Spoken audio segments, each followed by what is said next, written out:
Good afternoon, ladies and gentlemen. Welcome to the Eco Action Day panel, The Race to Net Zero.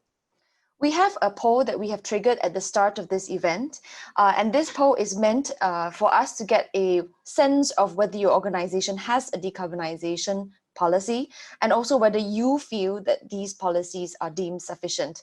The results of the poll will be shown to all the attendees later, and they will also feed into our discussion. Fantastic. I can hear everybody saying that you can hear me. So I'm really glad to be here today. Please continue to use the Zoom chat and to give us some feedback as we go into this discussion. So welcome again, everyone.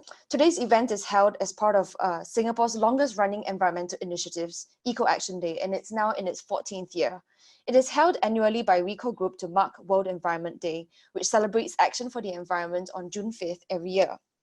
The Eco Action Day Dialogue is an ongoing partnership between Ricoh Asia Pacific and Eco Business. We started this inaugural dialogue back in 2014, and since then it has become a permanent fixture in Singapore's sustainability calendar, and it's designed to push the boundaries of innovation and sustainability in Singapore and beyond.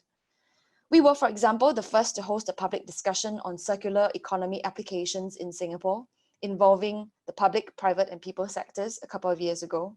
And this year, in our 7th edition, we are excited that we are able to move this dialogue fully online, given the challenges posed by COVID, and enable also regional and international participation.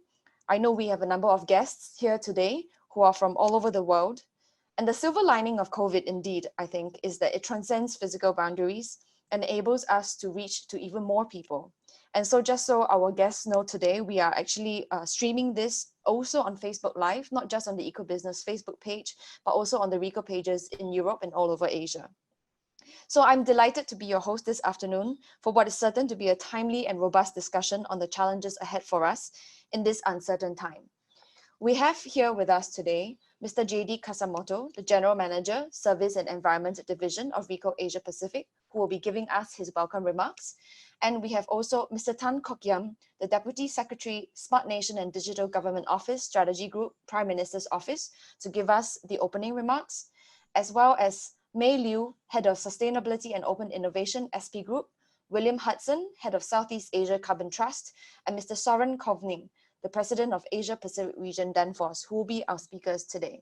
So without further ado, JD, I shall hand this over to you. Okay. Thank you, Jessica. Good afternoon, distinguished guests, ladies and gentlemen. I hope you're all keeping safe and healthy.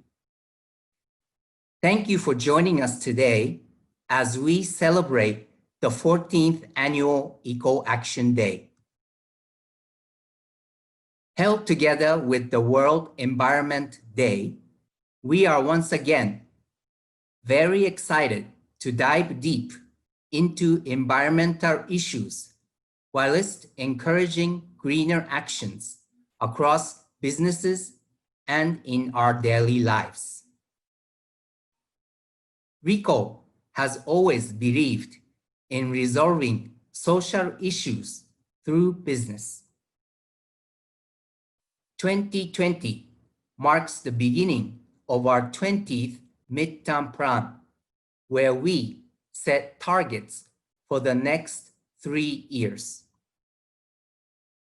Ricoh Group aims to shrink emissions by 63% within 2030. Double the 30% target we have set previously.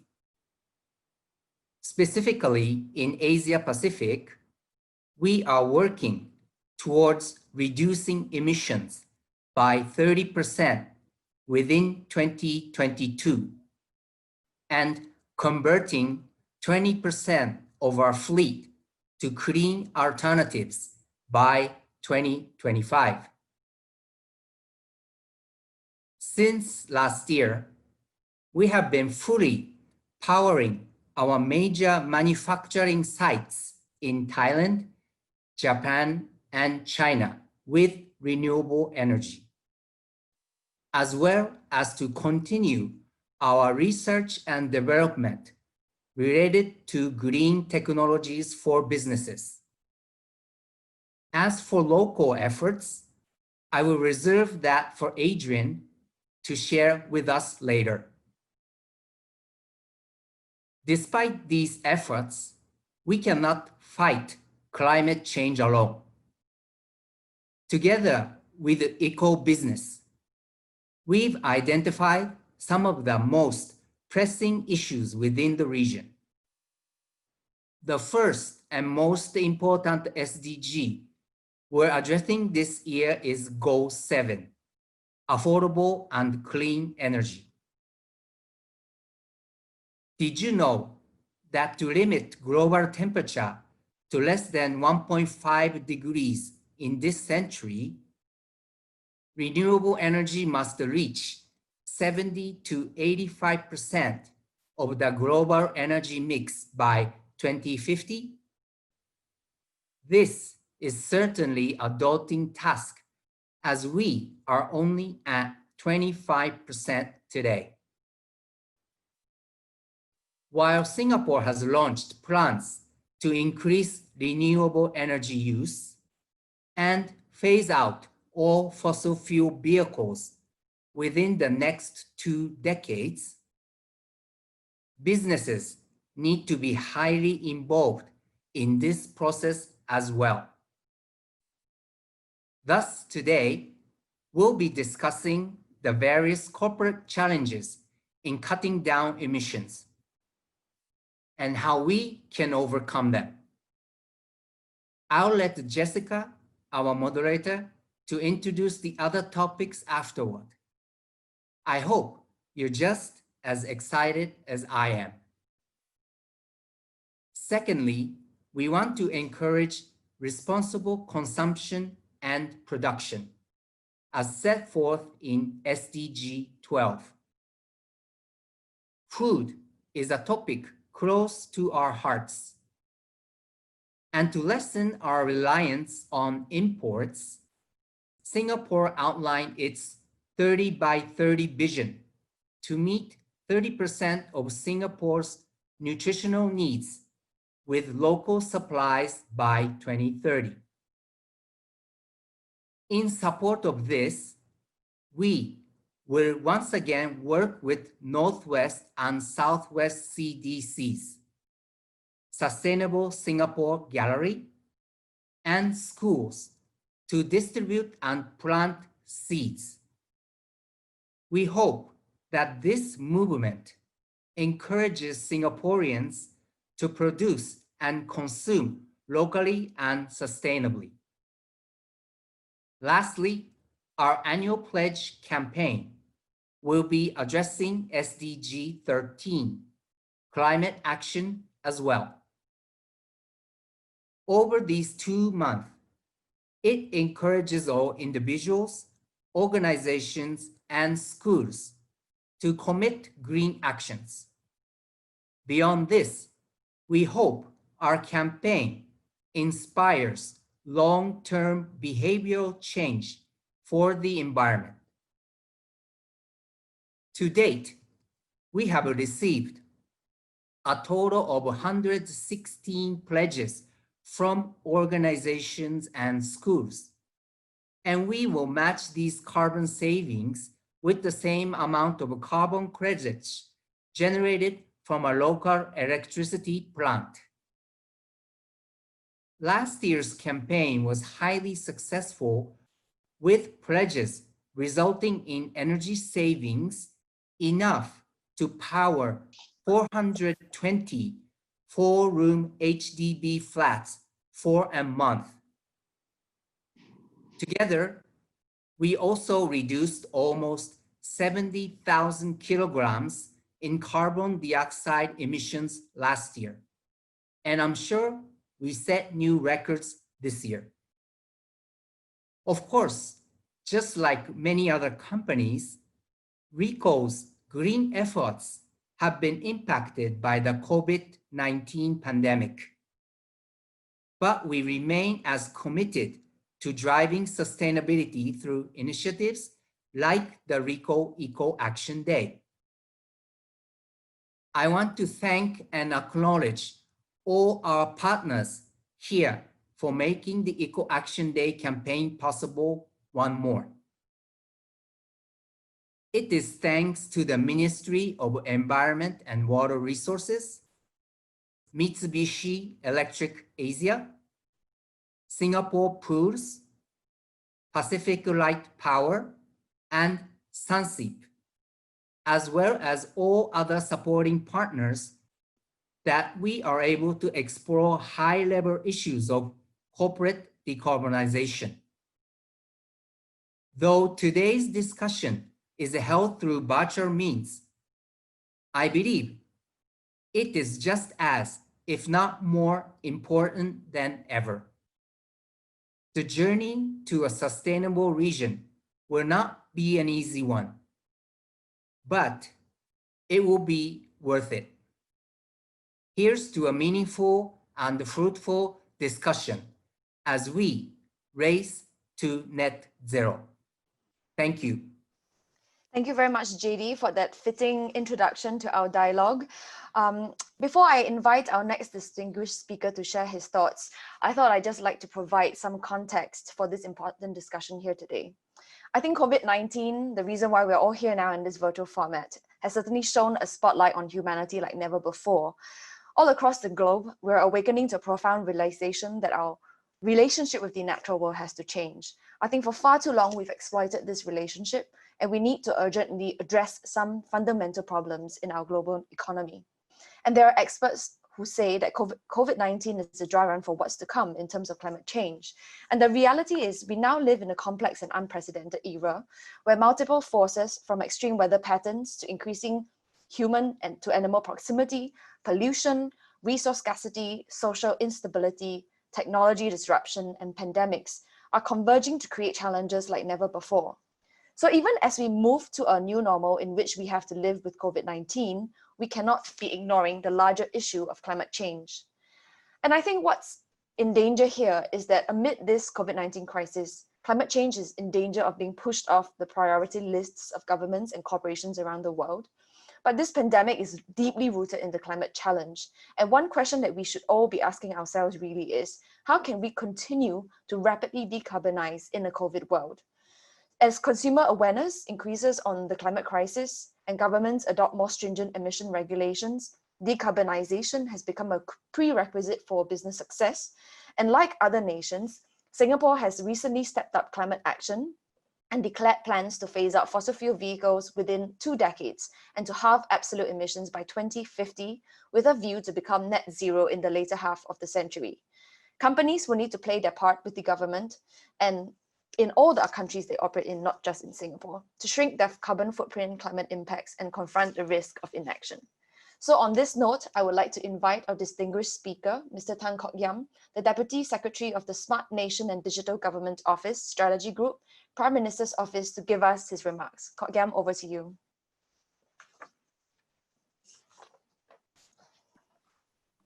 Thank you. You guys, thank you, Jessica. You can hear me? Yes, we can hear you. Great. Mr. Kasamoto, fellow panelists, distinguished guests, and viewers joining us for this online event. Yeah, I mean, first of all, I would like to thank Ricoh and Eco Business for your thoughtfulness in arranging this virtual conference. As Jessica has said, one of the things that we should guard against is for climate action to be sidelined or delayed or postponed because of this pandemic. And it's encouraging that we've been able to use the technology to continue to gather, at least even if not in person, at least a gathering of minds to discuss this very important issue. If COVID-19 is a disruption, then climate change is surely a longer, more lasting, and more severe disruption for all of us. For Singapore, you well known that we are vulnerable. Climate change will threaten our access to resources such as food and water. By 2100, we are looking at a mean sea level rise of up to 1 meter, an increase in daily mean temperature as high as 4.6 degrees, and that's as if we are not hot enough already, and more extreme and intense weather events, which may lead to more frequent floods.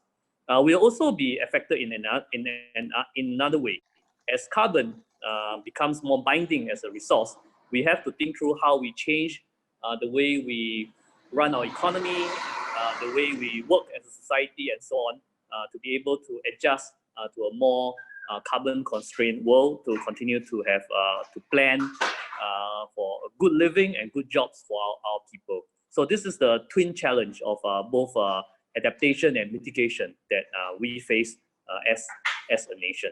Now we have what we have been doing is to overcome these challenges by taking early action and planning early. So one clear example is how from the early 2000s we make that switch from fuel oil to natural gas, which is a cleaner fuel.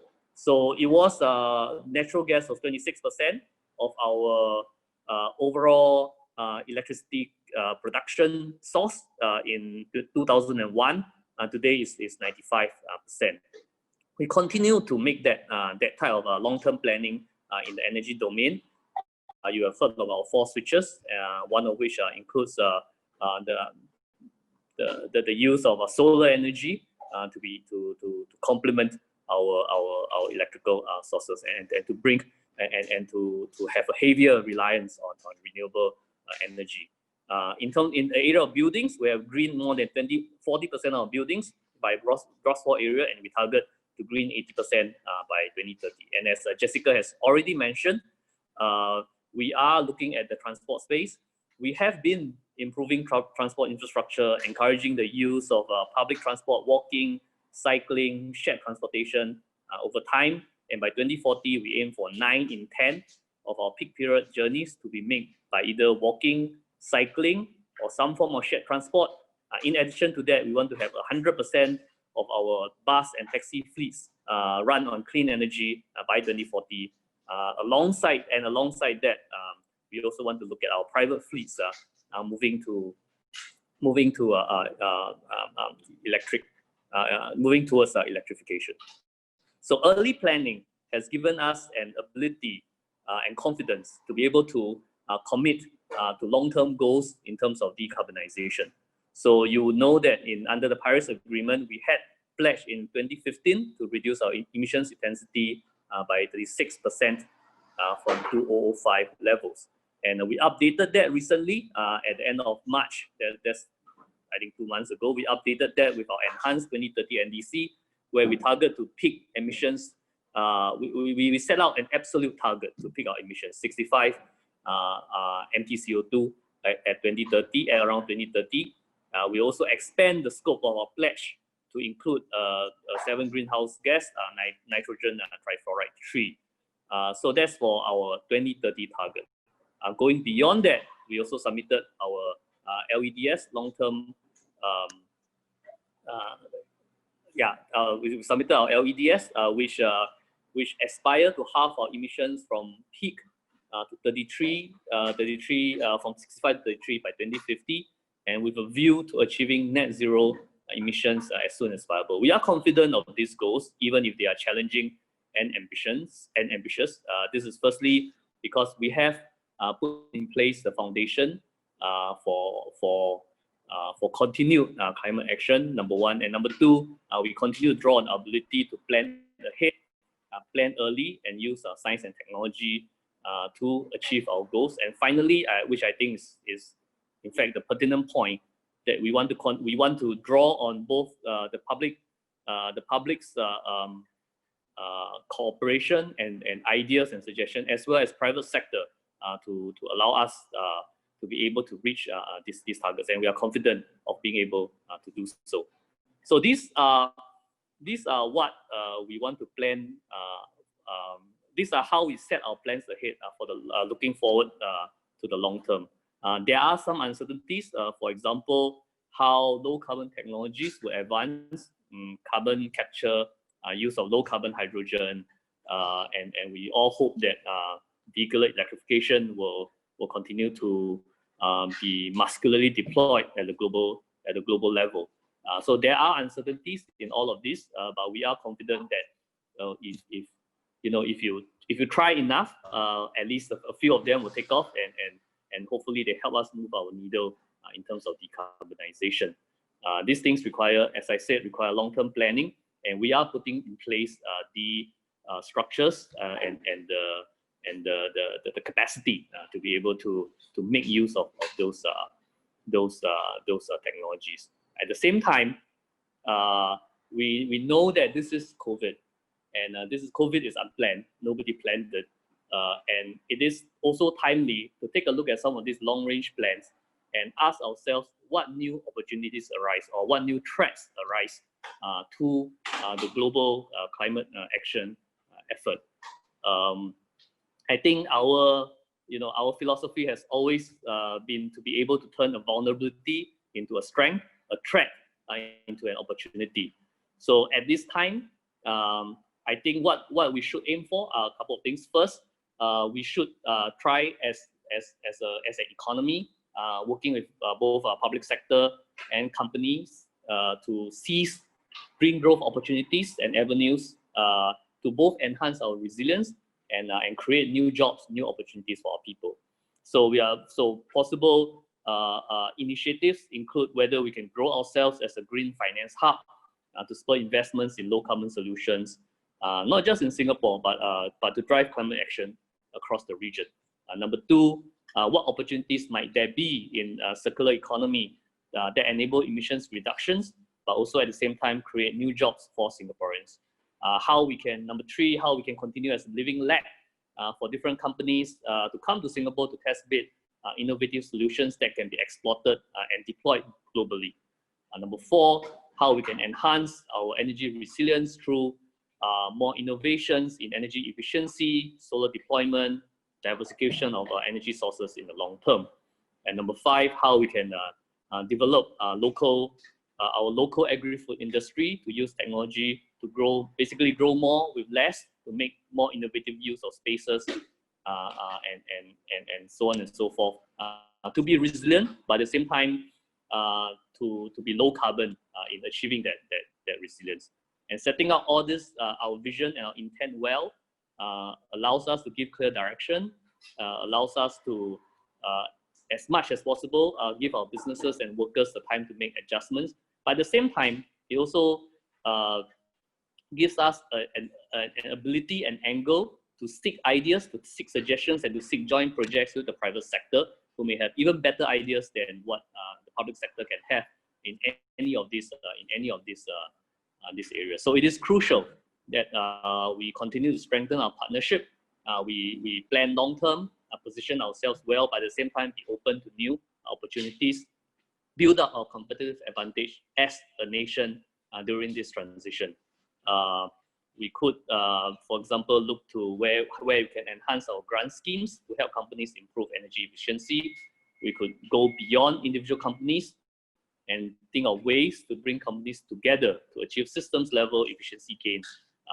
One example is in the area of, say, district cooling, for example. And we should also finally work together, invest in R&D together with industry and research community to study the new technologies, some of which I've mentioned, such as carbon capture and low carbon hydrogen.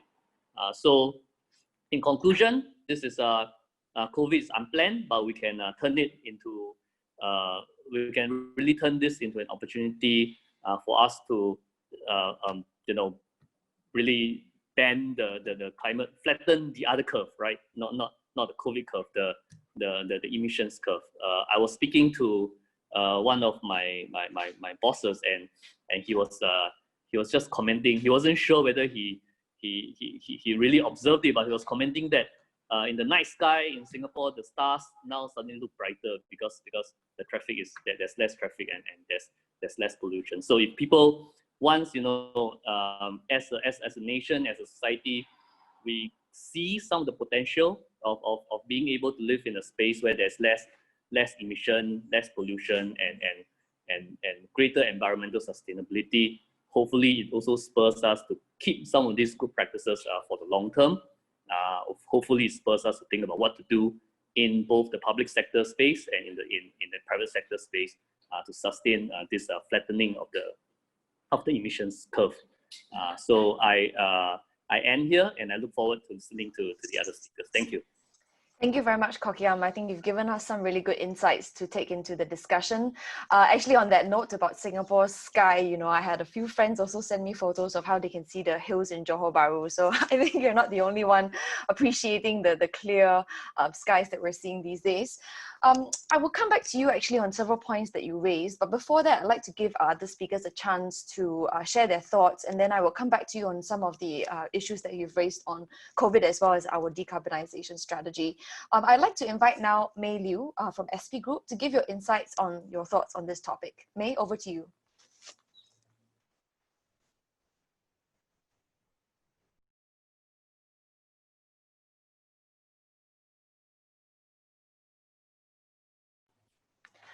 Mei, I think you're on mute, so we have to, unmute. Thank you. My apologies. Can you hear me now?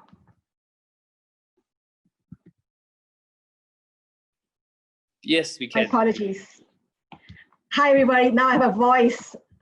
Great. Well, let me just repeat. I was speaking to, I wasn't aware of it, but thanks, Jessica, for inviting me to this panel. I'm deeply honored to be sharing my thoughts alongside the distinguished speaker, Mr. Tan, and fellow panel speakers. As you've kindly introduced, I lead sustainability for SP Group. We are the nation's electricity provider responsible for bringing electricity and gas to your home and office. Next slide, please. So what does energy got to do with climate change? Well, this is the world we live in. This is also the problem we are trying to solve. 25% of global carbon emissions come from electricity and heat, 27% from buildings, 14% from transport. Certainly there is an urgent need to decarbonize. Next slide, please.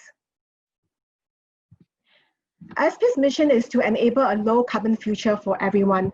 And this is in alignment with UN SDG 7, which is central to our sustainability mission to ensure access to reliable and sustainable energy for all.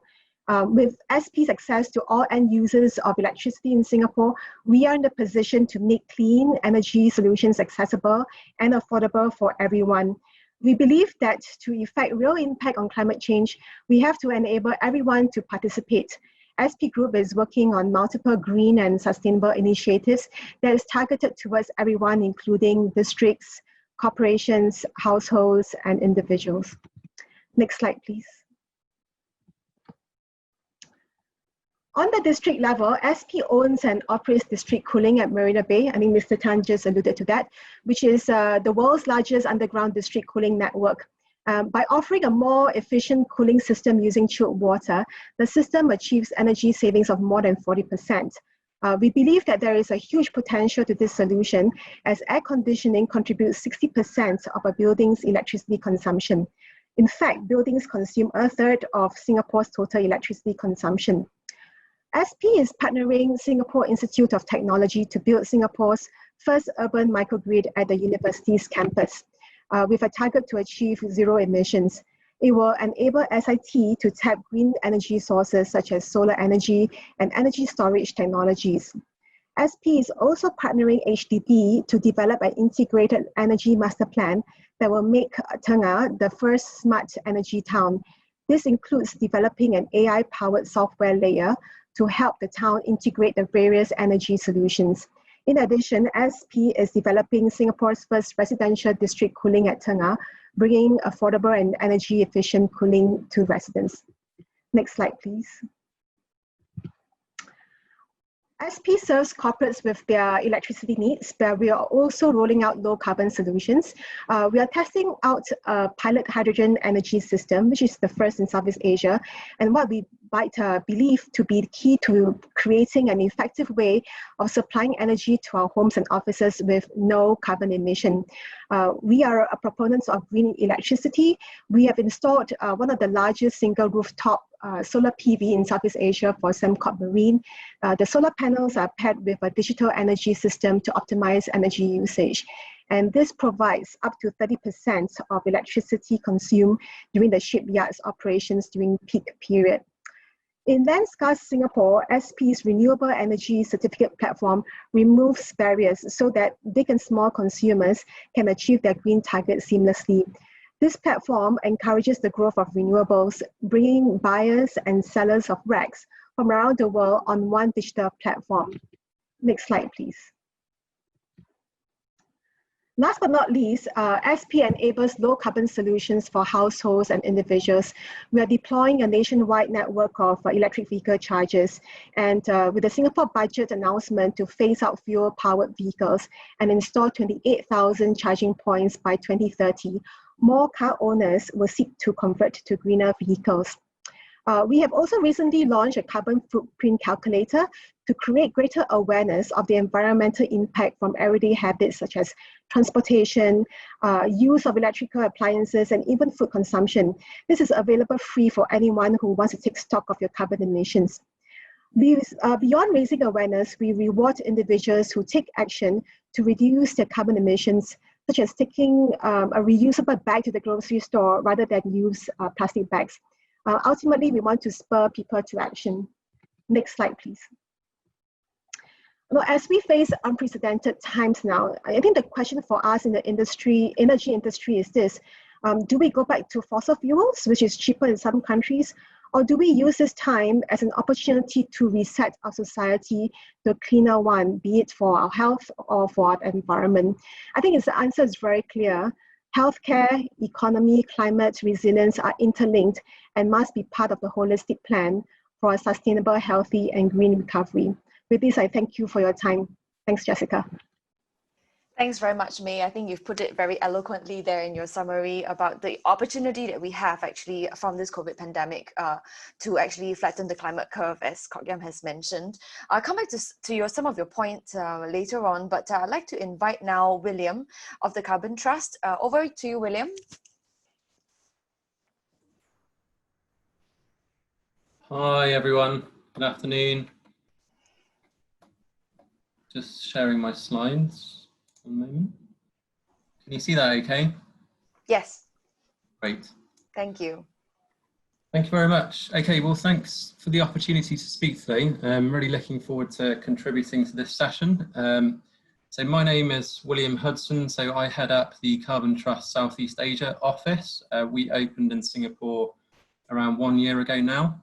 And we are a sustainability consultancy. We specialise in all things low carbon, so that includes policy, technology and finance.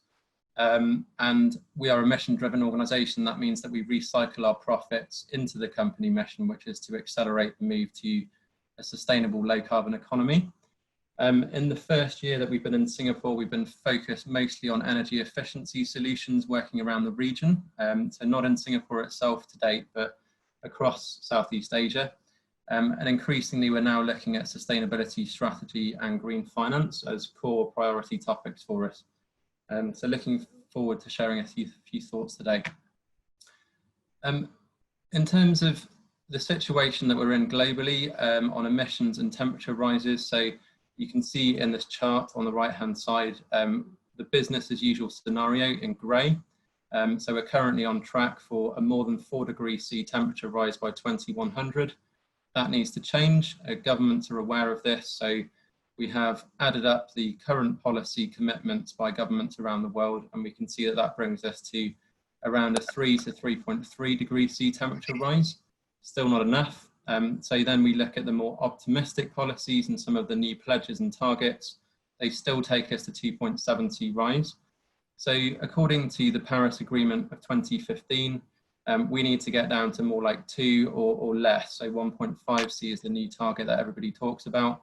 And to achieve that, we really need to achieve a 45% reduction in global emissions by 2030 against 2010 levels. So a very aggressive reduction indeed. And we need to achieve net zero by 2050. So a bit of a challenge. And in terms of the sectors with the highest emission reduction potentials, there are 6. The energy sector is a clear leader, so both power and heat. Then we look at industrial manufacturing, then forestry, then transport, then agriculture and buildings. And the emissions reduction potential in these 6 key sectors, if you were to price carbon sort of less than $100 a tonne, would be sufficient to close that emissions gap by 2030. But you're looking at immediate implementation and at scale. So that's the energy transition that we're all talking about. So very rapid and far-reaching transitions across the global economy. And it's worth noting that a lot of these actions do have other social, economic and environmental benefits, and that's what corporate organisations and governments are looking at, the opportunity linked to this energy transition. In terms of Singapore, there are three main sectors where we need to focus on reducing emissions. So industrial emissions at around 46% of total, the power sector and the transport sector. Other sectors are a lot smaller in terms of emissions, so three clear priorities. And in terms of the drivers for why businesses should take action, there are many, but essentially they fall into these different buckets. So policy and regulation is a key driver. We've heard all about Singapore's new carbon tax, so $5 per tonne Singapore. And there are other policy and regulatory drivers as well, so carbon markets and others. Customers are increasingly important. So as customers become more and more aware of the issue of climate change, they will demand greener products and services. That's already coming through. Technology, so disruptive new technologies, as well as really fast falling prices in certain technology areas, so solar and wind on the renewable energy side. Particularly notable cost falls in recent years. Employees are increasingly demanding of their employers to understand what their low carbon policies are. And I think Amazon is a good example of where there's been a lot of demand for more sustainable policy in the recent 1 or 2 years. Supply chain, that's around risk, so particularly physical risk disrupting supply chains. And I think we're all seeing with COVID-19 that supply chains have really been disrupted as never before. And this vulnerability piece, I think we had a comment from Mr.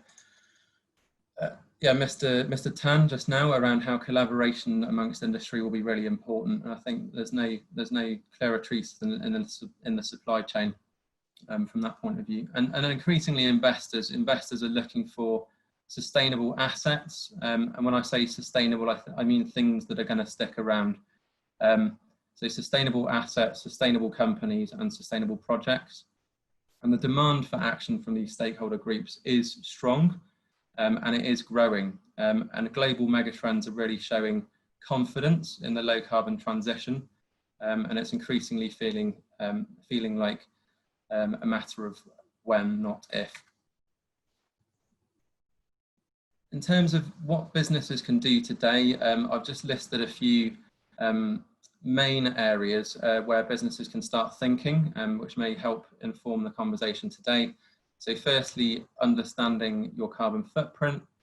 So identifying those emissions hotspots, not just within your organisation, but across your value chain, and identifying opportunities for improving efficiency and cost savings. Developing simple roadmaps to zero emissions, so setting out practical steps required to deliver core products or services in a lower carbon future. Setting targets, so particularly science-based targets and aligning with this 1.5C or 2C future, but also net zero and carbon neutral targets. Companies are looking at all three. Investing in energy efficiency. So energy efficiency has been around for a long time, but I think there's renewed interest, and in this region in particular, there's a real opportunity, and that's all around cost-effective opportunities to improve the efficiency of your buildings, your transport fleet, and your industrial process. Switching to zero carbon electricity. So this is investing either in on-site renewables or off-site through PPAs or tariffs. And there are other offsetting, so RECs options as well. Moving towards zero emissions transportation, so just understanding the options for your vehicle fleet, batteries, hydrogen, biofuels, etc.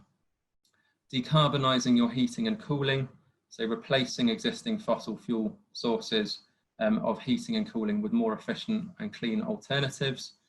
Taking action in the supply chain, so we mentioned this, so driving your suppliers' emission reductions in particular. So where you do have biopower, it's quite possible to help your suppliers reduce their emissions to fulfill your targets.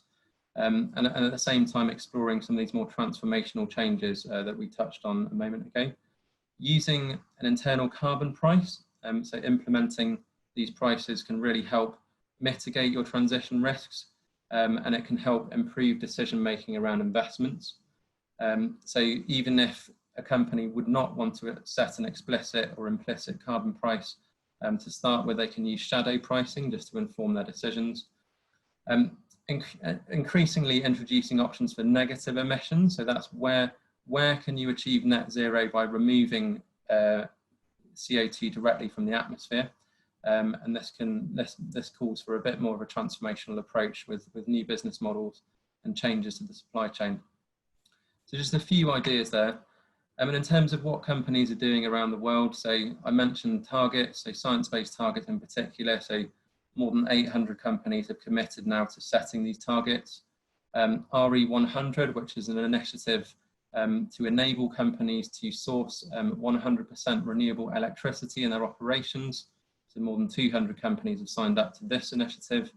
And then electric vehicle EV 100, so 67 companies so far having committed to transitioning to electric transport over the next 10 years or so.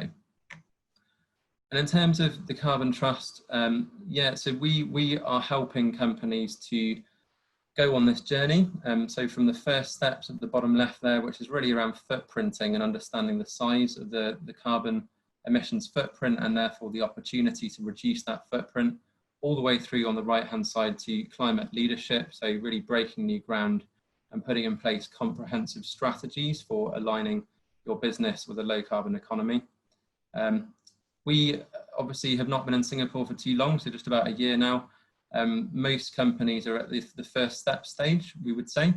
There's around a half a dozen or so who are more sort of progressive and I'm really looking at the risks and opportunities linked to climate and putting in place scenarios to make sure they take advantage of those risks. There's relatively few companies who are really mainstreaming their sustainability strategy, so there's a big opportunity and we're excited to be in the market. That's all for me. Thank you very much, William. That was super comprehensive. I really liked your step-by-step guide to looking at your corporate's decarbonisation strategy. So thank you for that. I'd like to come back to some of your points that you raised later during the Q&A, and I've actually spotted that our audience has actually started to enter their questions into the chat. I'd like to encourage everyone who's joined in with us today, whether you're on Zoom or on Facebook Live, feel free to ask questions to our panelists. You can put them into the Zoom Q&A chat, or you can also put it into the Facebook Live comments. We might not be able to answer all the questions today, but it'd be really good to get a flavor of the kind of thoughts that you have, as well as some of the main challenges that you're facing. Last but not least, I now like to invite Soren, President of the Asia Pacific region at Danfoss, to give his views. Over to you, Soren. Thank you, Jessica. I hope you can hear me. Yes, we can. So, distinguished guests, ladies and gentlemen, a very good afternoon to all of you. And a big thank you to Ricoh and Eco Business for the opportunity to join the panel here. My name is, as you said, Jessica, Søren Kroning, and I am the regional president of the company called Danfoss. And I would like to share with you some of the ideas and what we actually already can do in order to get going on the journey that my fellow speakers here have talked about. But to put a little in perspective, I would like to share with you, or first of all, give you a very brief introduction to Danfoss. So Danfoss is a multinational company with 28,000 people globally. We have a global footprint with 75 factories, and we are developing, manufacturing, selling, and installing various green and energy efficient technologies to a large variety of industries. And all our technologies are basically helping the fight or solving the challenges that are related to the urbanization, the food supply, the food safety, and also the climate change, which is coming out of some of the issues we talk about here. So you can say, from a company point of view, we are a very big consumer globally with 75 factories. As such, we also have our emission levels at a level we are not proud of. But I will come a little back to that. At the same time, we are a supplier, and for us, the sustainable business is definitely making sense. So let me share with you an example here of what we can do. I apologize, I don't have any slides, but I maybe regret I should have had our logo up there. But please type Danfoss into Google and I'm sure you will find us. So I'd like to give you an example from the real life. As I said, we are a big consumer with 75 globally factories distributed all over the world. And in 2007, which is, let's say, 13 years ago, in our headquarter in the southern part of Denmark, we consumed 96 megawatt of energy purely on natural gas. In 2019, which means about 1 year ago, we had reduced the energy consumption in our headquarter by 60%. And in the same period, we have actually increased our energy productivity by 80%. And what does that mean? That means that we today have the double output per kilowatt hour or per unit energy consumed compared to 2007. In top of that, we have last year initiated or installed a big recovery project so that we are today covering about 20% of the last consumed energy with heat recovery from our processes, from our compressors, and from our cooling applications. So excess heat, you can say, from our production. And that actually proves that it is possible for all industrial business and manufacturers to grow our business significantly, but using less energy. And from our side, we aim to run our headquarter purely on renewable energy by 2022. So we have approximately 2 years to go, and we are very good on that journey. And what really brings us in a position where we can make that happen is clearly that we have reduced the energy consumption by 60%, so more energy efficiency. We have also approached the journey towards becoming neutral, energy neutral or emission neutral by 2030. So we have signed the 3 climate group business initiatives, and William, you mentioned a couple of them before. We have signed the EP 100, which is energy productivity. We have signed the EV 100, which is 100% of electrical vehicles in our company fleet by 2030. And we have also signed the RE 100, which is renewable, 100% renewable energy by 2030. And we really sign these up in order to put large ambitions and targets, which is driving us ahead. So coming to an end here, our view on the route to decarbonize the world here is 3 things. First of all, we need cost-efficient, energy-efficient technologies installed everywhere. The energy efficiency is still #1 cost-effective route to decarbonize, the most cost-effective way. So reduce your energy consumption. #2, we need to drive electrification so that it actually enables us to take advantage and full capacity of the renewable energy sources in the world here. Without the electrification, there's no way that we can take full potential of renewables, and we can also not initiate the sector couplings, which can generate energy from various sources, both centrally and decentrally. So for us, it's it's energy efficiency, it is drive the electrification, and it is to enable sector coupling to take the full advantage of the renewable sector. So I think I will save the rest here for the panel discussion and give you time for that, Jessica. But thanks for the opportunity. Thank you very much, Soren. That was a really interesting insight into how Danfoss is approaching decarbonization, and really encouraging to hear that you've actually achieved 60% reduction in emissions. At this point, having heard the diverse views from our speakers, May coming from the corporate perspective of the national utility, William with his knowledge of the carbon strategies of the region, and also Soren from Danfoss, perhaps I can invite Kok Yam maybe to give your views or your response to what you've heard so far from the corporate sector. And are there any things that stood out for you? I think for me, the one question I wanted to ask you, which came from William's sharing, is that he mentioned that to really reach a 1.5 degree scenario, we need to be implementing carbon tax that's less than $100, but immediately and at scale. Given that Singapore is starting at $5, maybe you can share, your view on how will we approach this journey. Thanks, Jessica. You have started the ball rolling by giving me a tough question.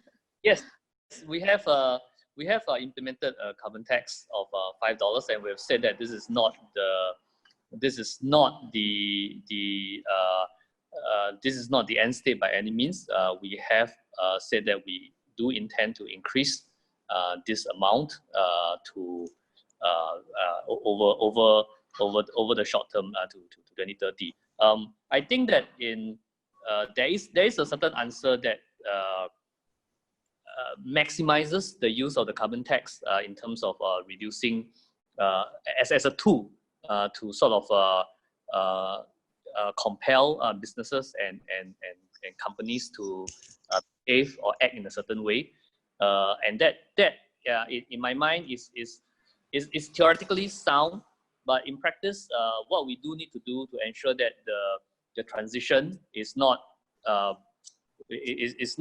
a disruptive one for the worker, for the employee, for the workforce, is to be able to mix that with different other measures. So in addition to a tax lever, we will also need to think about how we can, as a public sector, we can invest and provide incentives, and also how we can build capacity. And I think some of our panelists have talked a little bit about building capacity in companies. So we would need a mix of tools, of policy tools, to be able to achieve what we want to do.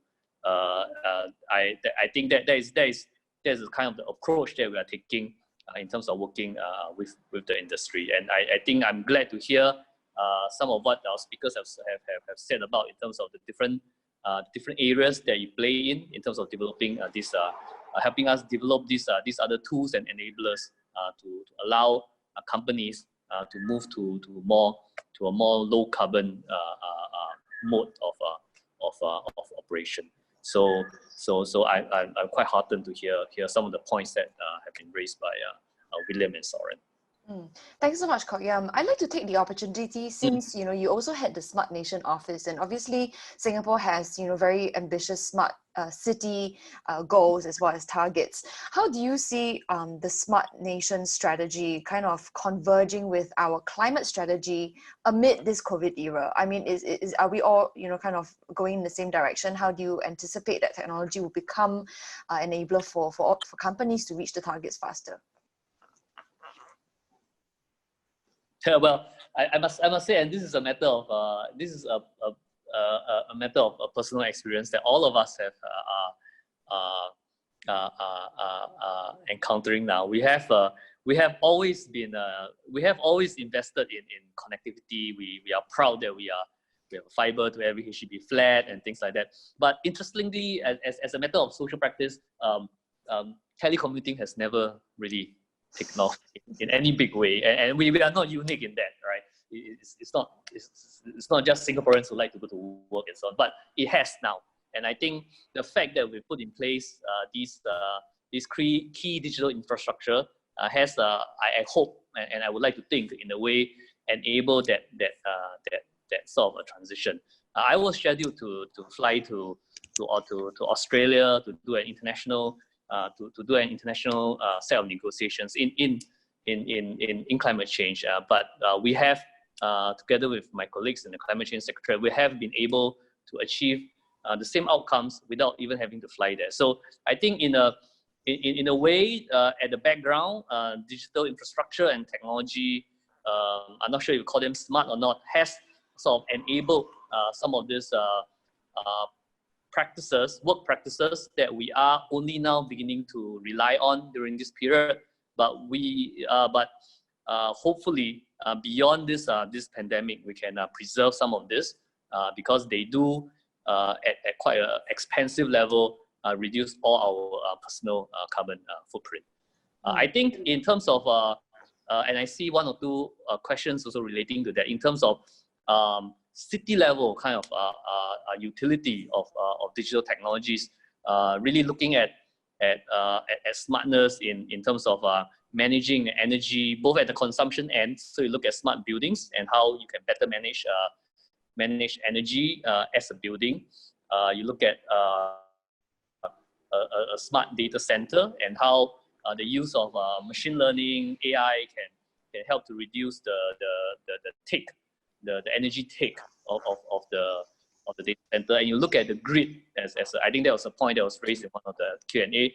You look at grid and you ask how smartness in the grid allow us to accommodate more renewables, which are a little bit more unpredictable, like because solar is solar and sometimes the cloud comes along. So how do I manage that in an intelligent way within the grid? And so all this will contribute not just at the personal level, but at the city level to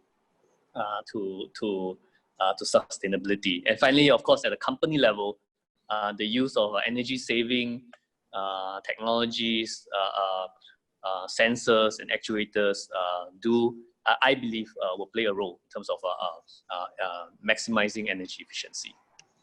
Thank you very much for those thoughts. Going back to our speakers, any of you want to respond to perhaps Kok Yam sharing, as well as perhaps some of the questions that have been raised? Maybe, yeah, William? Yeah, sure.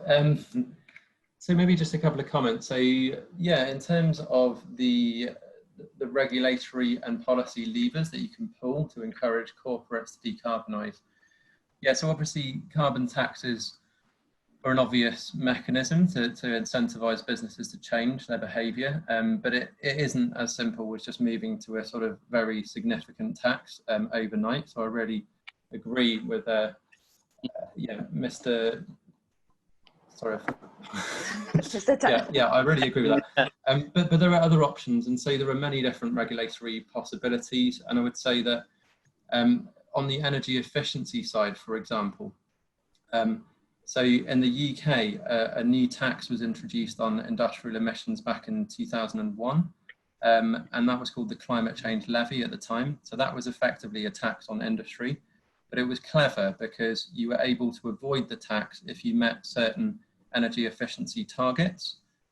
So each company had the ability to implement new technology in order to avoid this tax, and it was quite a successful policy. And at the time, the government really encouraged sharing of knowledge for how to maximise that opportunity. So big awareness raising campaigns, sector specific advice on the different technology options, and also finance. So making funds available for companies to borrow either lower cost capital or just capital that had investors behind it that understood the projects and understood the returns on investment from those projects. So yeah, there are examples around the world of how you don't necessarily have to use a clumsy carbon tax. You can use clever mechanisms, and there are other things as well. But I think there are three broad buckets, particularly when it comes to energy efficiency, that governments need to look at. So one is awareness. So how do companies appraise their opportunities, and data is a big part of that. One is technical advice. So how do you build the capacity and skills in the market to install and operate these new technologies, and the other one is finance, and how do you enable the money to flow. So yeah, just a couple of comments. Yes, thank you very much, William. I'd like to actually share the results of the poll earlier as we go into the Q&A segment. If Christina, you can show the poll that people in Zoom had taken. So the question was, does your organization have a decarbonization policy? And 57% said yes. That's quite encouraging. It was higher than half. And are the policies deemed sufficient? I think, it's a bit 50-50 there, but it's really encouraging to see that, I think maybe a few years ago, I don't think corporates really had a very articulate decarbonization policy, but that has become quite a prerequisite. And these answers are really useful in that regard. There's going to be a third poll that's coming up in the Q&A segment, and in this one it's kind of going to be a little bit more free-flowing. We're actually going to ask our audience here, what do you face in terms of challenges when you think about decarbonization for your organization? So this third poll would be triggered I think going into the Q&A, and then I think you can just answer it in use the chats and the Q&A functions to put your perspectives in there. At this juncture, actually, I have a question for Ricoh, who are our co-organizer for this event. And really, it's a question that I want to direct at Adrian. Adrian is at the Ricoh Singapore office. And just give me a second. Yeah. And I'd like to invite Adrian. Yes, okay, Adrian, we see you on the screen now.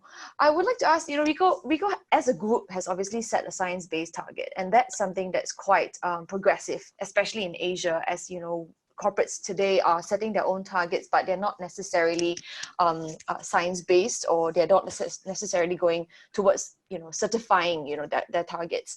So how are you responding to decarbonization challenge amid this COVID-19 pandemic? Are there any thoughts on how it's changed the way you operate and approach business here in Singapore?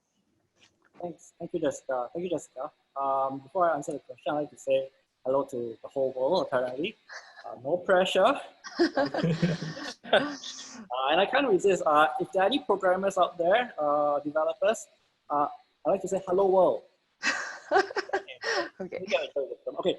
Coming back to the question, yes, like many other companies, Ricoh Singapore has been impacted by the COVID-19. That's for sure. Everyone has been. Thankfully, we did do a digital transformation exercise last year. So we adopted digital workflows and solutions in our workplace. So even things like visitor management systems, content management systems, they're all in place. So when the circuit breaker occurred, there's a seamless virtual team collaboration during this period. So everyone could access files online on their computer at home. The idea of that was to also reduce space, printing, and in that lines also reduce our carbon footprint. And because of this, we are also supporting customers who have interest in these technologies by meeting them via online collaborations and sharing strategies of how to help them in their period as well. Because rightly mentioned, we all talk about telecommuting, but nobody really does it. Nobody really wants to work from home. But during this circuit breaker period, it seems to be forced. So everyone is trying to get it done. So that's where we come into now. Regarding our efforts to decarbonization, from a leadership perspective, we are committed to this effort, despite the long-term nature of this pandemic. So in our operations, we have recently revamped our Ricoh office, which you can see behind. It's not a Zoom screen, this is my actual office. And during the renovation, we actually kept circular economy in mind and sustainability. So the materials used are all eco-friendly. We even reused some of our old furniture, which means the legs of the perfectly good tables were reused, and so on and so forth. And we actually put that all down as strategies, as guidebooks, so any companies who probably might have to rethink the office space after this COVID period can also call on us and can share these things. I'm also very proud to report that we've successfully reduced our carbon emissions by more than 25% since 2017. This has been an ongoing effort, and we will persist in our long-standing initiatives like today's Ricoh Eco Action Day, despite the pandemic. So while the format is a virtual dialogue, its goals remain the same. We want to spur greater environmental consciousness and action among businesses in our daily lives. Fighting climate change is a collective effort. Hence, I'd like to take this opportunity to thank all of you for participating in today's discussion. And hopefully we'll see more rare occurrences like the hawkbill turtles coming to Singapore to lay their eggs. Thank you. Thank you so much. Thanks, Adrian. That was a really interesting perspective, looking at how corporate views decarbonization and what you have done to put that really kind of on the agenda still. Coming to the questions for Q&A, they're all starting to flow in now, and I think we're going to have not sufficient time to answer everyone, but I'm just going to pick one that has come in actually at the start of the panel to give them some airtime. From Sylvester, actually, a question to May as well as to Kok Kiam on the regional power grid and imports from Australia. I guess the broader question here is, what is SP's involvement in building up interconnection capability for Singapore to become a renewable energy hub? I think that is one of the key things that have been discussed, is how can Singapore actually really get to net zero. You have to do it by looking at renewables. So a question to you, and then I'll come to Kok Yam after that. May, do you want to take this? Yeah, sure. Thanks for this question. I think Mr. Tan mentioned earlier on that, it was announced by the government that we need to rely on the regional power grids to help to bring renewable energy to Singapore to meet our needs for renewable energy. Given that we are a small country, we are really lacking in resources. I think what's happening in Australia definitely is a very interesting proposition. I mean, it's bringing solar energy all the way from a solar farm in Darwin through, I believe, to be a 4,500 kilometers of high voltage cable across the seas and into Singapore. And so from what I read, it's able to provide about 20% of Singapore's power needs. I also understand that it's a very long-term project as well, and that it will be sometime before this project's ever in fixed feasibility, and that technically there are also studies as to how feasible it is to bring that solar energy to Singapore. So I won't really comment on that currently, but on the point about Singapore needing to rely regionally on the rest of the countries, I mean that's certainly something that we feel very strongly about as well, because we do recognize the constraints that we have in Singapore in terms of renewable energy, a lack of, right? We have no wind, we have no hydro. We only have solar energy, and even then in Singapore we are limited given that we have high cloud cover here in Singapore. So in SP, we are looking into beefing up our network to be able to support solar energy. I think there was mentioned that there are issues with solar energy because there's intermittency, it's less stable. And this might bring instability to our network and causing it to impact the grid reliability. So first and foremost, we are very concerned that we have to provide reliable and consistent power to our Singapore electricity consumers. So we are in the midst of looking to see how we can beef up our network to be able to support renewable energy. So that's something that we are investing in quite heavily right now. Fantastic. Thank you so much, May. And perhaps coming to you, Kok Yam, because I know that you have to run off soon. Maybe you can answer this question on where the renewable scenario is for Singapore. Where are we on that journey? Yeah, I think May has given quite an eloquent reply already. Just to add that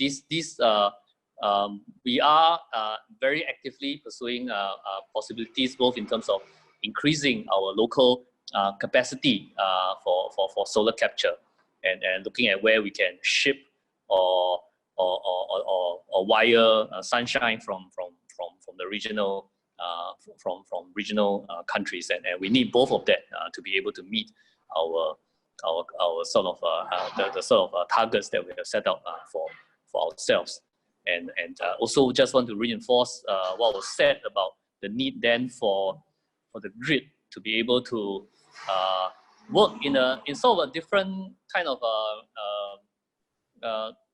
to be able to operate in sort of a different circumstance where you need to deal with the intermittency of solar and so on and so forth, and yet still provide good quality, reliable electricity to consumers, to industries, to companies, and all that. So that's a key challenge for our Sing Power colleagues, but I think I'm quite assured that attention is being placed on the kind of technology and infrastructure that can lend itself to help us deal with that. Thanks so much for that. A question has just come in actually from Facebook Live, and so we're going to take that one for you. And it's actually on the uptake of clean transport. It acknowledges that, the question is coming from someone called Clem, and it acknowledges that Singapore has obviously, announced ambitions to phase out fossil fuel vehicles, but I think he is observing that it requires the EVs to be competitive on price, and the current policy settings and carbon surcharge still unfairly tax EVs. So will the government consider reviewing these policies and perhaps giving other incentives, as well as encouraging other more sustainable modes of transport like cycling? Because really, if we are going to reach a net zero scenario, our public transport has to go towards net zero as well. What are your views on that? Well, it is not an easy shift, but we are committed to it, and you need both. In a way, it's a two-sided coin. You need first of all, you need people to want to purchase and acquire electric vehicles, and second, you need providers to want to be able to provide the the charging points, because there's no point buying an electric vehicle without a charging point, particularly in Singapore, because we are not like certain other countries where everybody have their own space to mount an EV charger. So we need it's a two-sided problem, and we are as announced at budget and this year's budget and so reiterated at the Committee of Supply debates, we have put in place some measures at both ends. It is still early days. I mean, the measures also include incentives for purchase of EVs. It's still early days. Allow us to work through with industry how we are going to be able to ramp up EVs, and we'll adjust our strategies along the way. And undergirding all that is our continued shift to encourage people to take public transport, to walk, to cycle, and so on. So that has to be that undergirds everything, and it also allows us, you look at it from a per trip basis. It also allows us ability to concentrate on making certain fleets green, like our public bus fleet and so on, and that has a sort of a disproportionate impact on the number of green trips that Singaporeans take, because I have that many people taking public transport. So what we are more certain of are the moves on the public transport space. What we need a little bit of time to work through the two-sided problem, experiment with different policy levers, work with industry and so on, is in the private car ownership space. Fantastic, thank you very much. Can I add a comment, Jessica? Yeah, This is Soren, Soren. go ahead. Yeah. Sorry for that. I just want to say that, of course, the e-buses in Singapore is a good step in the right direction. I think, if I'm not wrong, around 10% could be saved like that. And many cities around Asia and so on are joining into the same direction. It's not only the emission, it's also noise, vibration levels, etc., in the cities. Absolutely. And one key element to add in Singapore is all the smaller or medium-sized work boats and tugboats sailing around the port here. There are also a tendency that they can become more and more, maybe hybrid, but actually also a lot of them can be 100% electrical, which again can save a lot more than electrical vehicles in the private ownership. That's right. Thank you, Soren, for that. Any of the other speakers, perhaps you could offer your perspectives. I know SP Group is heavily involved in the electrification. Yeah, sure. Thanks, Jessica. So, a couple of years back, we started off this journey of internalizing our own fleet to electric vehicle one. So we're in the midst of changing our fleet to just electric ones, and that was a start. And we're currently deploying a nationwide network of electric vehicle chargers. So we have a few hundred today. Ambition is to reach 1,000 by the end of this year and ramp it up from there. And actually, we get asked a question about why isn't Singapore doing more in terms of rolling out EVs? Because we are the ideal country, right? So we are small, there's no range anxiety, vehicles, people are used to changing their vehicles, so why not? But it's also not an easy question as well. So, there's a whole ecosystem that needs to come into place for the whole network to operate, right? So there's always a question of like, which comes first, the chicken or the egg, right? So do the chargers come first or do the vehicles come first? They need to come together, need to coexist. It's not an easy question. But I think for ourselves, given, our position as a grid operator, we did take the view about 2 years ago that we would then, lay the egg of having the chargers there, and we will deploy it first and foremost for people who are the first adopters for EV vehicles. And I think it's been very encouraging so far. I mean, it's still, the numbers need to be ramped up a lot more. But we feel that the future is electric vehicle. It will be phased out over time. It's a matter of how fast, but the time will come. And for us, we take the first step to be supporting this for Singapore. Wonderful. Thanks, May. That was very well put. On this note, I would like to acknowledge that Kok Kiam actually has another meeting, and so he has to go. But before that, I would like to attempt a group shot on Zoom, which is now the trending thing to do. And if I can get the speakers and anyone else who would like to join us to turn on your video. And then on the count of 3, we're going to take a photo Fantastic. I see JD, I see Adrian. Anyone else who wants to join us, please turn on your video, and Christina will take a shot for us, and then we're going to continue with our Q&A. Wonderful. I see Eunice too. Okay, so Christina, on 3, 2, 1, smile. Okay, we've got it done. Thank you so much, Kok Yang, for joining us. Really appreciate your insights and your time here. We will follow up with you because we are going to have an outcome report that comes out of this dialogue. And I'm sure that this journey of decarbonization in a COVID world would always remain relevant, at least for the foreseeable future. So I would like to say, please join me to thank you. But you know, in this virtual setting, you can't hear any applause, which is a shame. But thank you again for joining us. And we're going to continue with the event, and we'll keep in touch with you. Thanks. Thank you very much, Jessica. Thank I you. enjoyed myself, but thank you to the organizers, Ricoh and to Eco Business. Thank you. Thanks so much. Thank you very much. See you. Thank you. Bye. Bye. Bye. Okay, so for the rest of our guests here, please stay with us. We are going to launch the third part of our poll to actually get a sense from all of you here on what you feel are some obstacles and also opportunities in the decarbonization journey. So Christina is going to launch this question, and it's actually a free range question, not a yes/no. So you can just put in your thoughts, and then we will have a little bit of a discussion of this towards the end.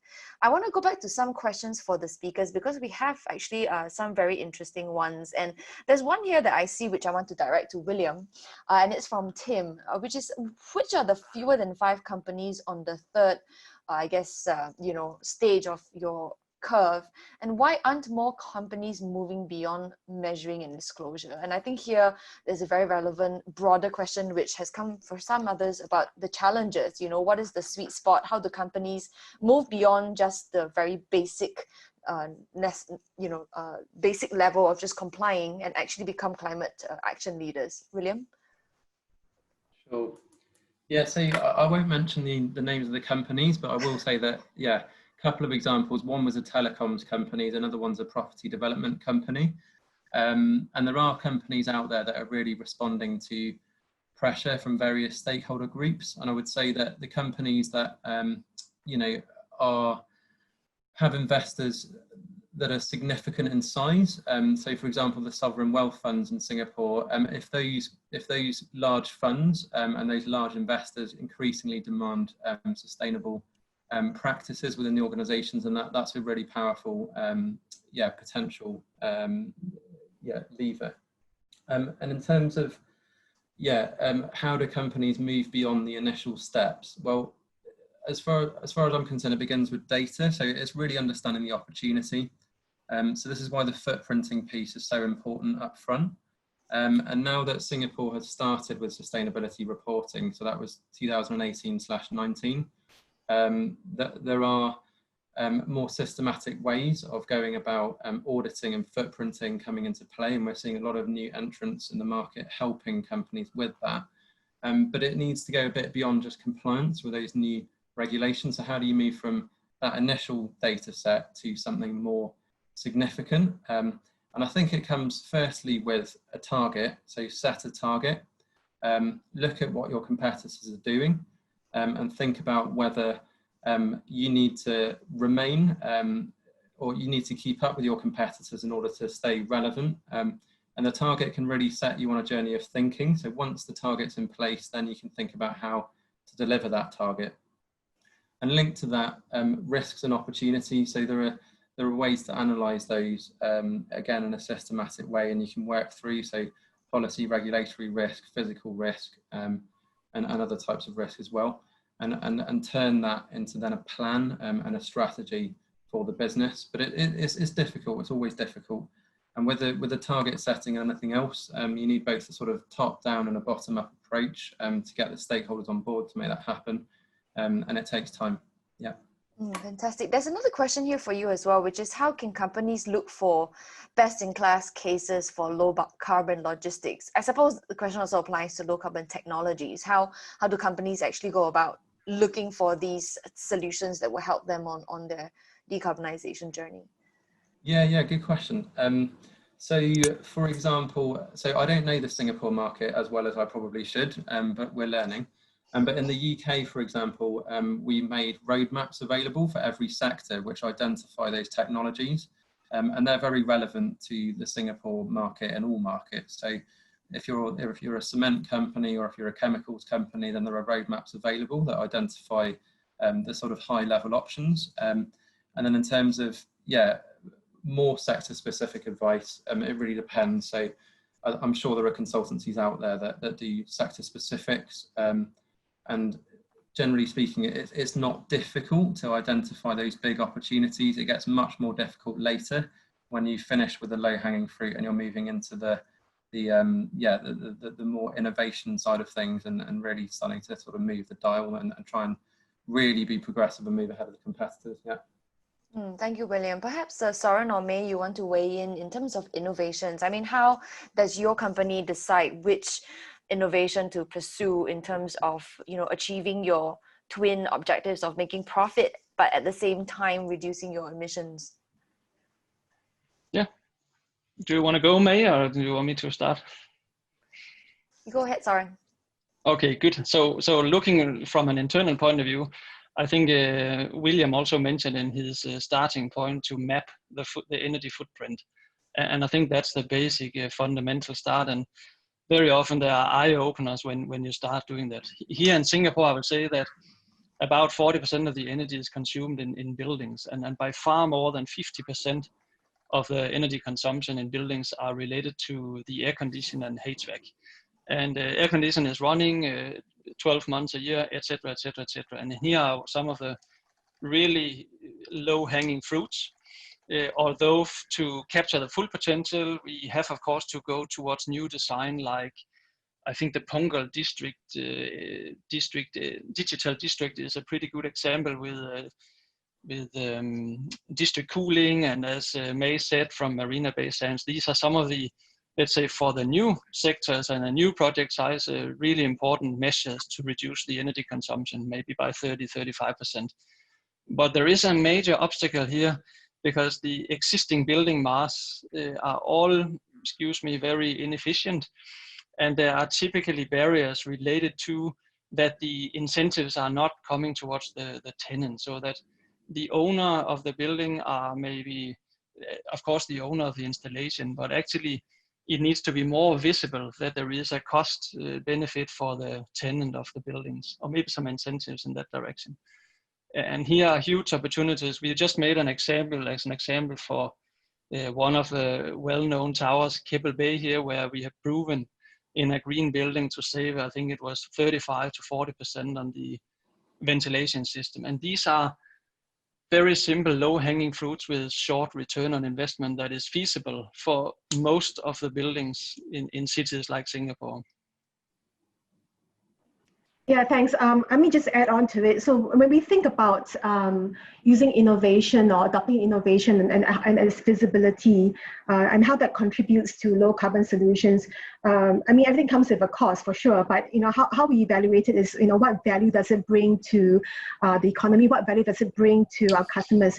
So, in Singapore, it's actually really straightforward. So 60%, I think you mentioned it, sorry, 60% of our buildings' electricity consumption comes from air conditioning. So that's where you will go to in terms of seeking efficiencies. We have been operating an underground a cooling network plant in Marina Bay Sands, and for several years, and that has allowed the facility and the areas to save up about 40% of energy just by using chilled water. That's what we mean, so it's just not the capex, but on a life cycle perspective, what value does it bring to our customers? And that's a way I will encourage people to think about investing in technologies for bringing long-term value to the climate. Thanks so much, May. Actually, while I have you here, I have a question for you. I mean, SP's business model is very much selling electricity and energy to your consumers. But then the paradoxical challenge is that we have to reduce the energy and the electricity that we consume. So how do you approach that? I mean, it must be quite frustrating, I can imagine, right? Yeah, that's a good question. I think we quite at the Kodak moment, right? So several years ago, we sat down and said, do we want to be that Kodak company, right? Do we, for sure, electricity consumption is going to go down, like it or not, whether we do anything or not. And we took the position like, hey, let's just go into this new area. Let's go into seeing how we can offer energy efficiency solutions for our customers, alongside with continuing to provide reliable energy to our customers. So we decided that we would cannibalize ourselves. We will look into it because that's where the world is going, and there's no turning back. And that has been something that we, it's a no regrets move for us. Thank you so much. Yeah, really interesting to hear that. Just looking at our questions, there was actually one interesting one that was a little bit more COVID-centric, and it comes from Pablo. And it was really about whether there has been any estimates made on the positive impact that COVID has triggered. I think the conversation has been, that because of the reduced economic activity, we are seeing that emissions have fallen for the record time since, I think records began, if I'm not wrong. But of course, in that backdrop, we don't want that kind of drop in emissions if it comes with human suffering, right? But then going forward, we have to change the way that we work, and that we're working from home, and there's a lot more telecommuting. And his question would be, whether there is any data on where the emissions will go from here, because of COVID. I don't know if any of you would like to take this on.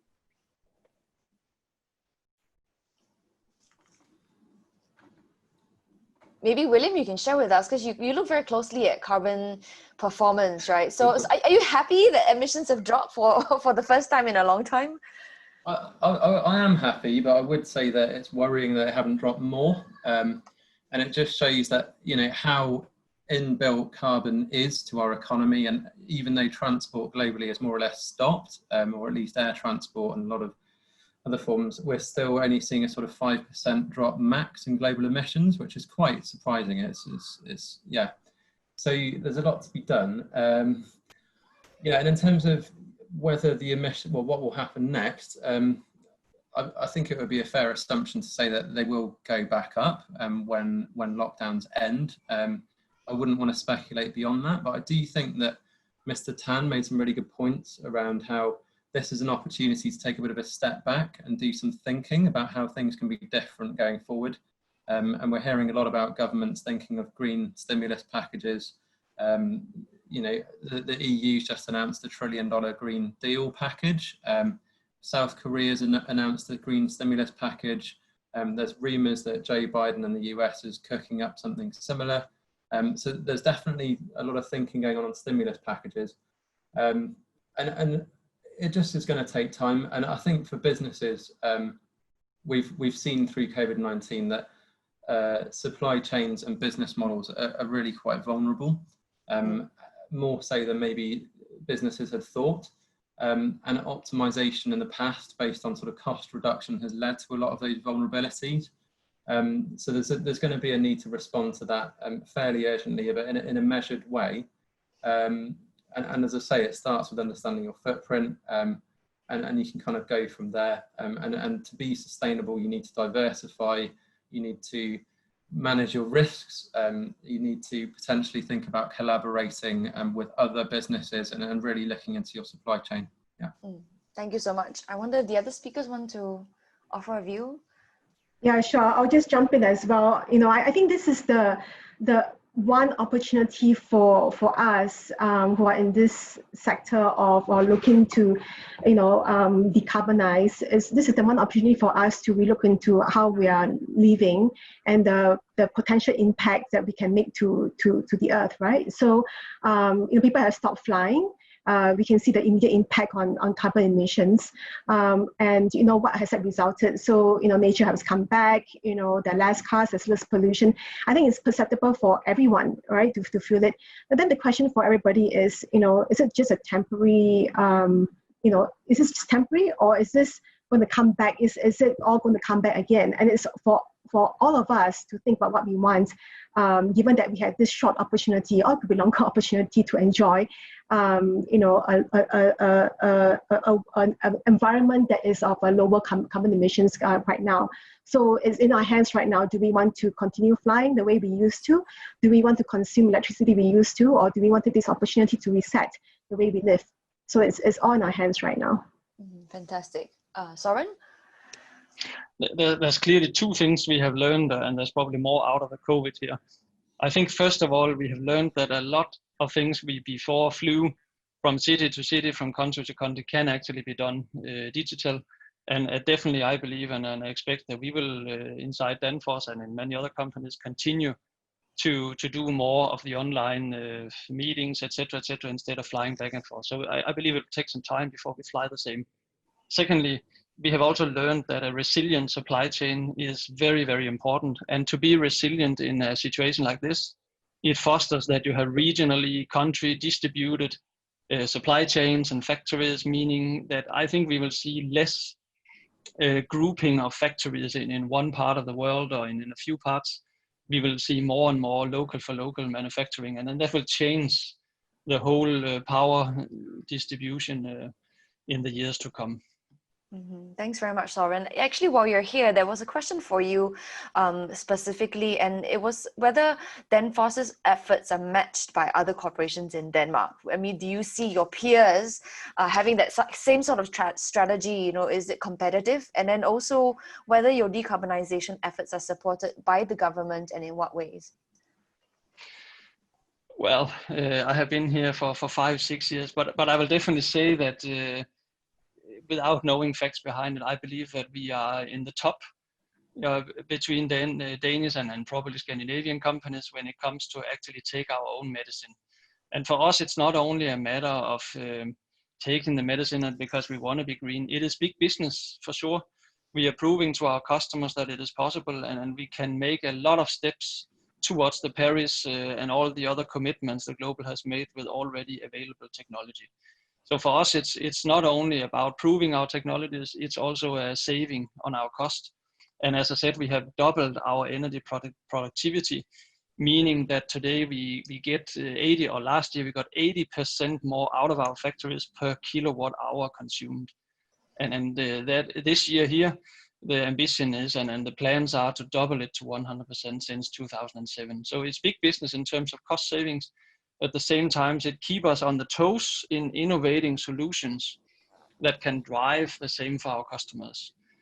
I believe we are in the top, as I said, and we will continue that journey and become energy neutral by 2030, if not before. Fantastic. Thank you very much for that. As we are approaching perhaps, towards the end of the discussion, I'd like to encourage, people to continue, giving their views in our chat as well as Q&A. But there was an observation here from our poll, which I'm going to bring into the discussion as a very nice wrap up. And that is that, companies have to achieve profit. And I guess in this COVID era, there are many companies who are struggling. They are, the revenue is decimated.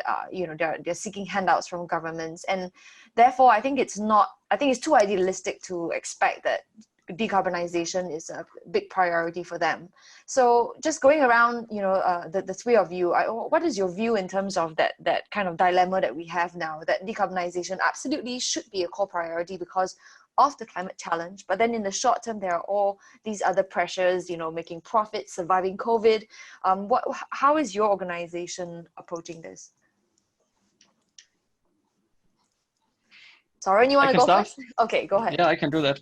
So we are also challenged like anybody else, but we are planning long term ahead, and we are continuing on that journey for several reasons. As I said, it clearly makes sense from a business point of view. It is reducing our cost, and in general, for making the let's say the carbon neutrality, the energy savings is still to deliver around 45% of that saving. So using existing technologies in existing installation is reducing cost, and there are business models with a zero capex. So there are investors that are happy to invest in retrofits with basically zero capex for customers, and we have some of these projects out there running, which is working super fine. So business models and maybe new innovative business models can foster some of that. Thank you very much, Soren. May, perhaps? Yeah, sure. Definitely everybody is feeling the impact of COVID-19 on their bottom line. I mean, our electricity consumption has also been decreased, and therefore that's affected us as well. Our construction projects have been affected. Obviously, there's nothing that's going on, and that has impacted the pace of our construction projects. It's a very natural that some companies would have to hunker down and put aside certain less pressing matters. For example, some renewable projects might take a back seat during this point in time. But I think that there's also a recognition amongst many companies that that there are many threats that's happening today. COVID-19 is one. The threat of climate change is another as well. I mean, both of them are existential threats. Except one is more of a slow burn crisis. But I think we take this as an opportunity to test ourselves. Can we stand united to meet the challenge of COVID-19? Because it's not just one person who can do it and provide the answer, but it's a whole ecosystem that needs to come together. In the same way, can we all work together to address the impact of climate change? So it's a bit of a test run for us. In the longer run, how do we apply that to address the longer term challenges that we have with climate change? Thank you very much, May. And to you, William? Yeah, no, I really agree with a lot of these comments. And I think it is unrealistic to expect companies to be turning away from their core business at this point in time. They're going to be hunkering down. And some sectors are worse affected than others, but you wouldn't necessarily expect companies to start prioritizing things that are really innovative and really disruptive. But you would potentially expect companies to be doing some planning and thinking about what comes next, and really starting to think about these risks in a bit more detail. And we've mentioned the sort of regulations and the carbon pricing risks. We've talked about technology breakthroughs. There is a lot of different things happening out there that companies should be aware of. There's consumer behavior shifts. So these things, companies need to take a bit of a step back and think about how their customers are going to change what they're doing going forward. And then there's the physical impact of climate change, and we've mentioned some of the effects that we can expect in this region and as well as others. So yeah, I think it's that planning piece that I would see as being really important, and maybe adopting some of these targets as something that companies can start thinking about. Yeah. Wonderful. Thank you very much, William. And I think just to, wrap up, I think that even though it might be tempting to kind of put, decarbonization strategies on the back burner, I think the reality is, even as COVID unfolds before us, the kind of risks that companies face, in terms of reputational damage, financial vulnerability, lack of access to finance, as they look into investing into either technologies that are either going to be carbon stranded assets, or whether they're going to be, low carbon innovative technology, that's going to really make a difference as to which companies become more resilient and more future fit in our future economy. So thank you so much for all your views. It has been a wonderful virtual dialogue. I don't want to take up too much of your time as well as that of our guests. We've had very interesting views coming in from our chat, as well as Q&A, as well as Facebook Live. I think as online events go, this has been a success, barring a little bit of a technical delay at the start. So I just want to thank everybody who's joined us today. It's just been a really, really great conversation, and something that is very timely, and I suppose is going to remain relevant for the foreseeable future. Thank you very much. Really enjoyed it. Thank you so much. Yeah, really appreciate your time, and thanks to all our guests as well. Thank you so much. Thank Okay, you very everyone. much. Thank you. Bye. Thank you. Thanks. Take care. Bye, Bye-bye. everybody. Bye. Bye.